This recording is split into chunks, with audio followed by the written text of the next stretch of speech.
Abhijit NASCAR once said, so long as greed drives the economy, it is not an economy, but a catastrophe.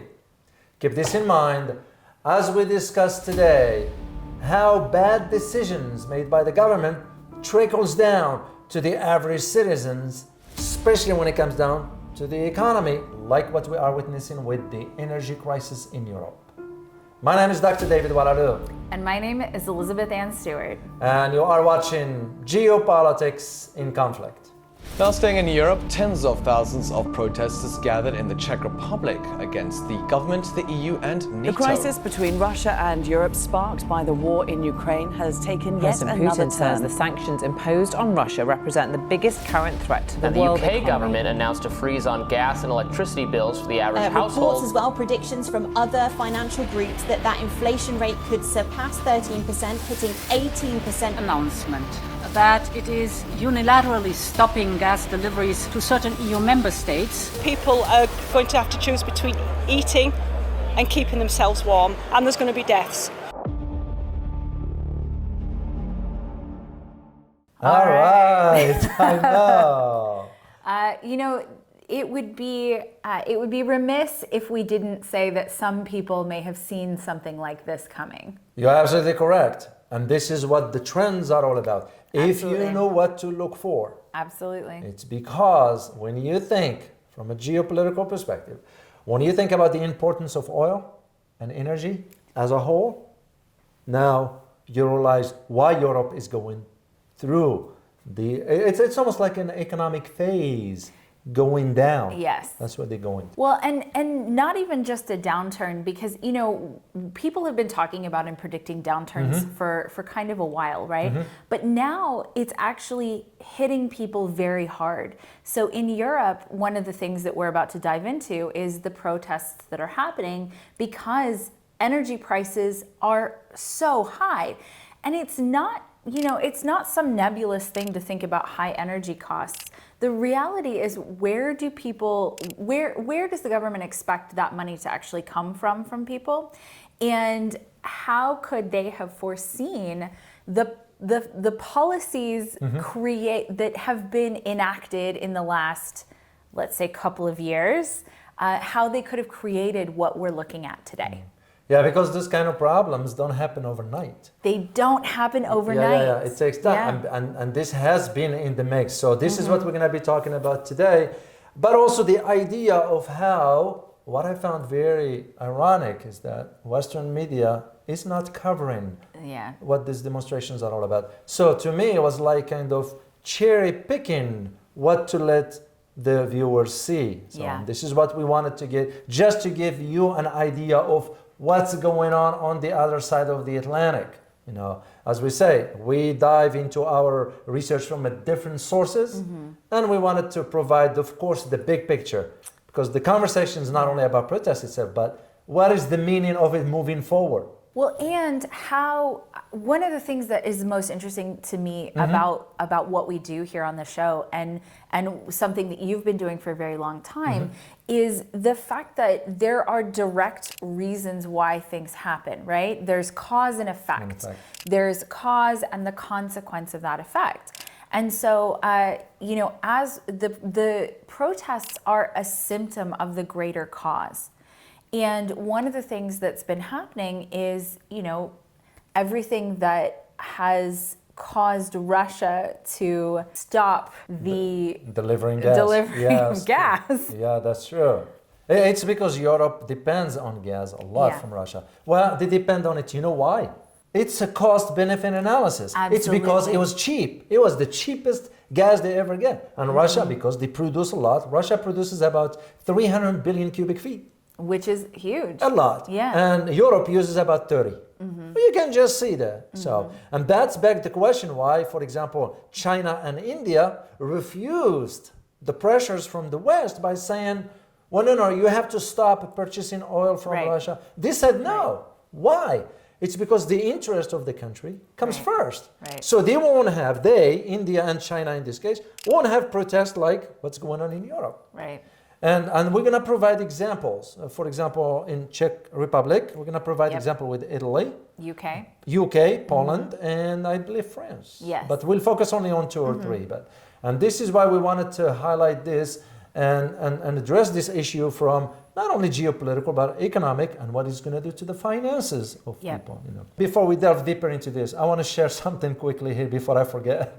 I was shocked to find out yesterday that in either Switzerland or Austria passed a law now that they will jail people in prison for 3 years if they raise the temperature above 19 Celsius. Yep.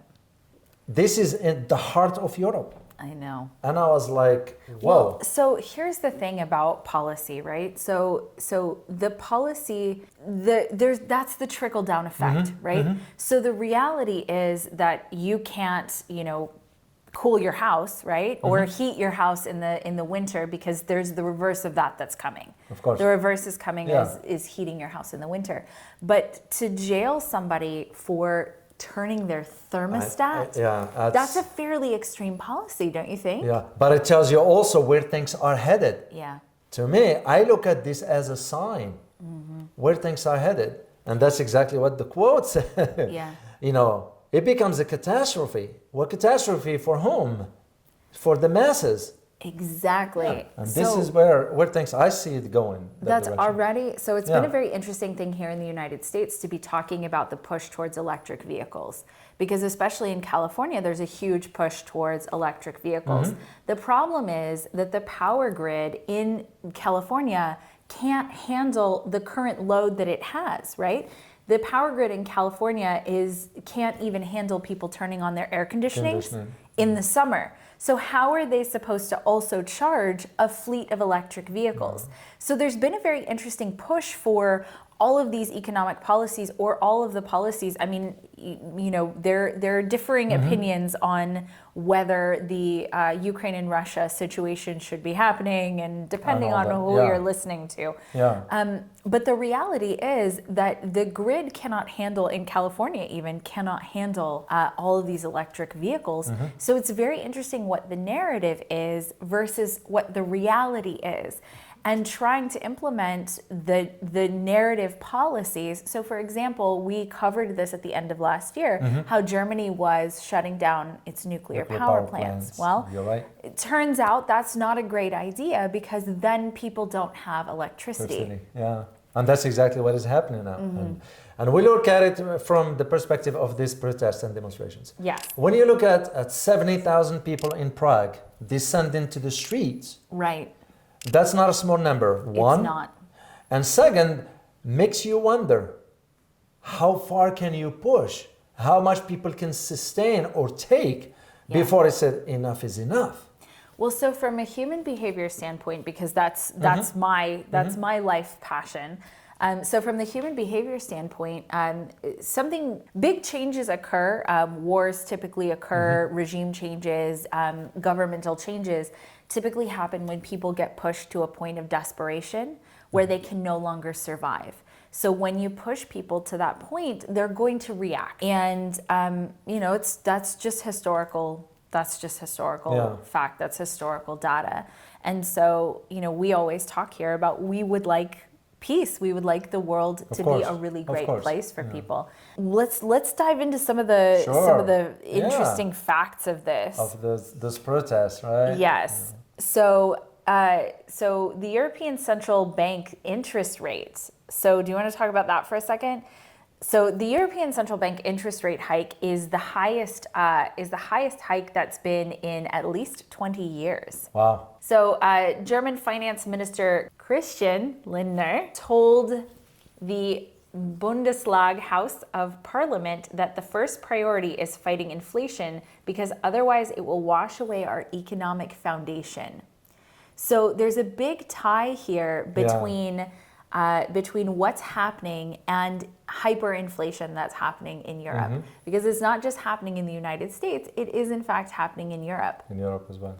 Well, the thing is, there's this misconception about understanding the inflation rates and so forth. And I'll give example to our viewers. And I'll go back to the 1980s, during Reagan. During Reagan, what was the inflation rate at? It was 14.2, if I'm not mistaken. Which is percent. Yeah. Back then. Yeah, yeah. So the interest rate went up to high. Guess how high they went up to? 25. That's Yeah. huge. Yeah, or 18. Yeah. I take it back. Yeah. 18. So why is that important? It's because you want to have the interest rate usually always higher than the inflation rate. Right. No. Right. But what would you do if you raise that interest rate so high to the point of you collapse the economy? Absolutely. Yeah. Because there is one rule in economics. And this I base it on when I studied economics, just the basics. I'm not an economist. Right. I'm not an economist But there either. is one rule. You time the rates time 2.8. Any economist out there will know what I'm talking about. So if you take what the government for us are saying, what is our interest rate? What is our inflation rate? They're saying about 86, which time that time 2.8. Yeah. You'll be looking at a double digit. Yeah. So this is why the Feds for us in the US has no other option.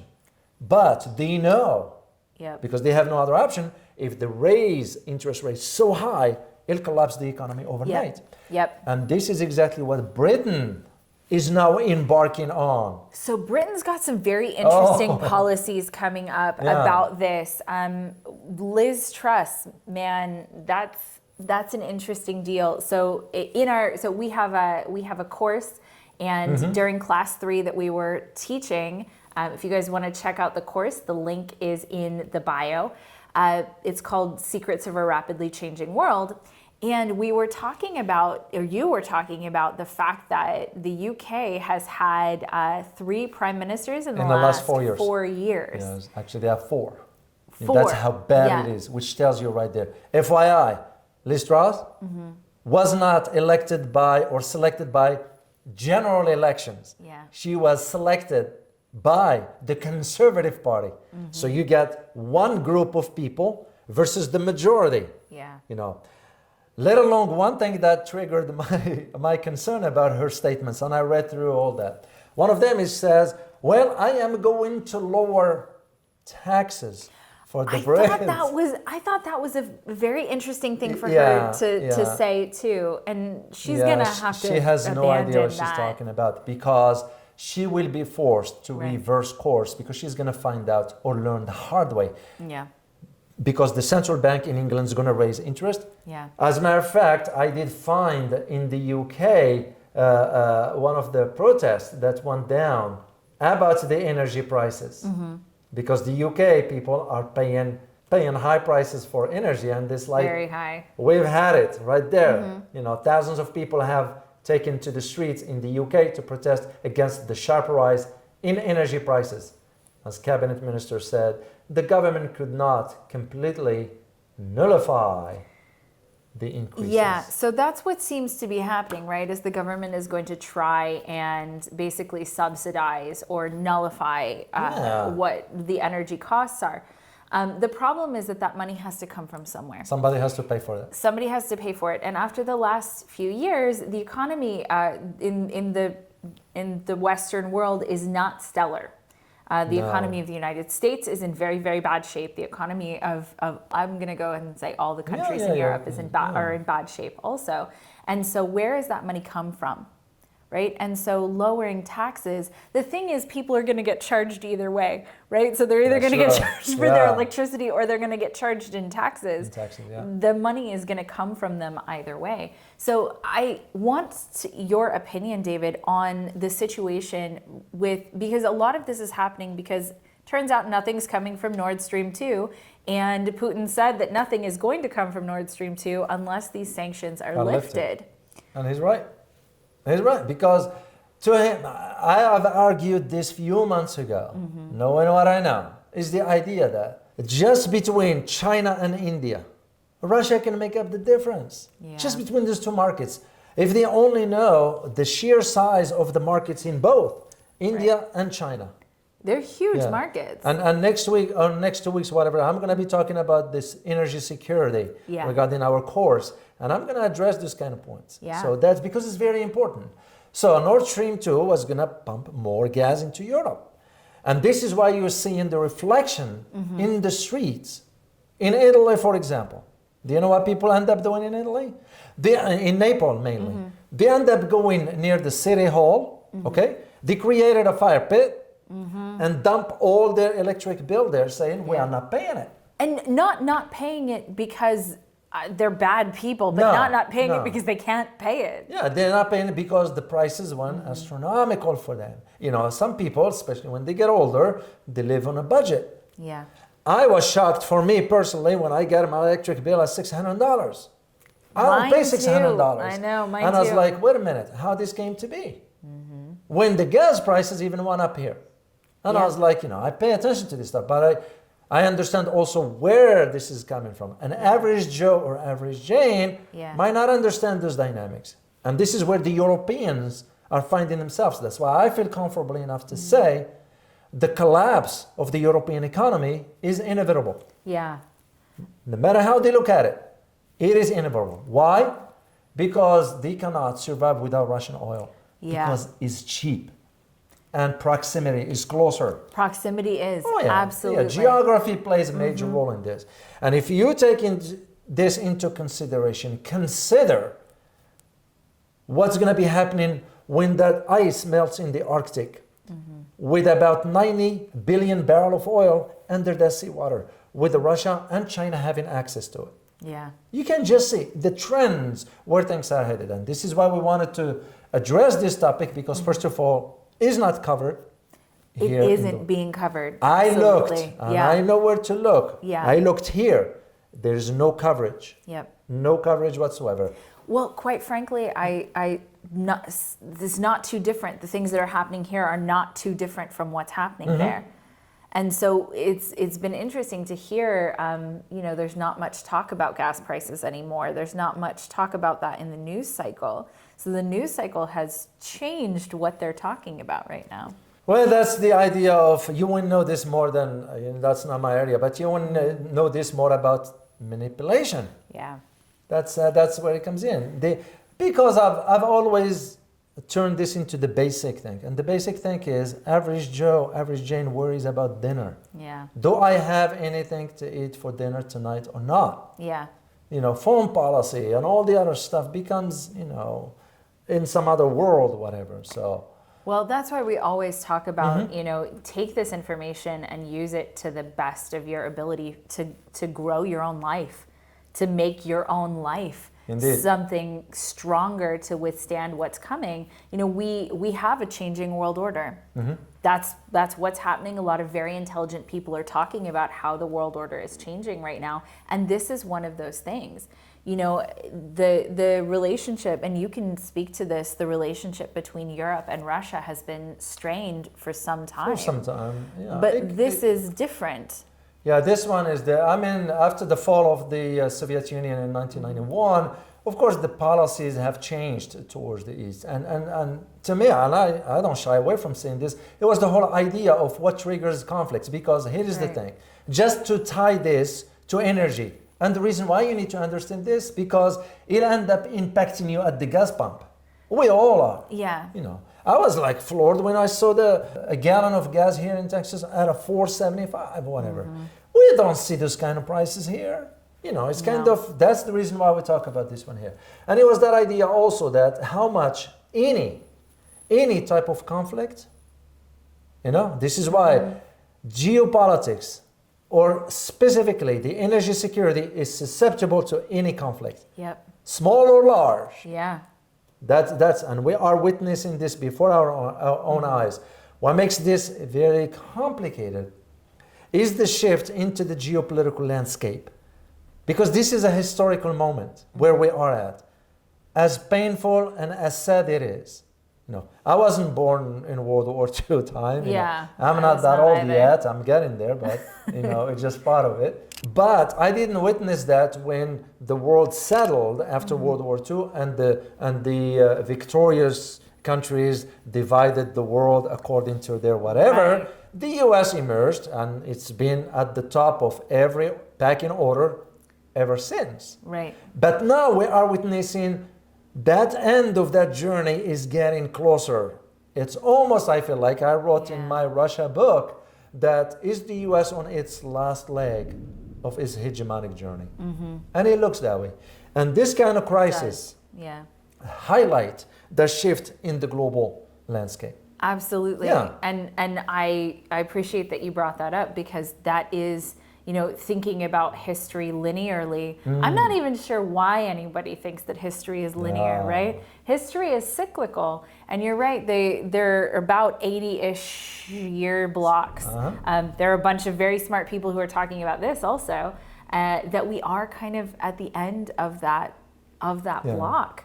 But when that happens, there are a lot of unsustainable things that sort of get washed away. And a lot of what's been happening over the last 20, 30, 40 years has been unsustainable. Yeah, and this has to do with the last 30 years, because I tell you, as one who works in Washington, D.C., as a former military, I've been around long enough to know, and my academic background is in this kind of topics. I can tell you this confidently, that in the last 30 years for us in the US, we didn't have a strategy. We didn't have a foreign policy, because our foreign policy has always been weaponized. That's the sad part. That's the sad reality.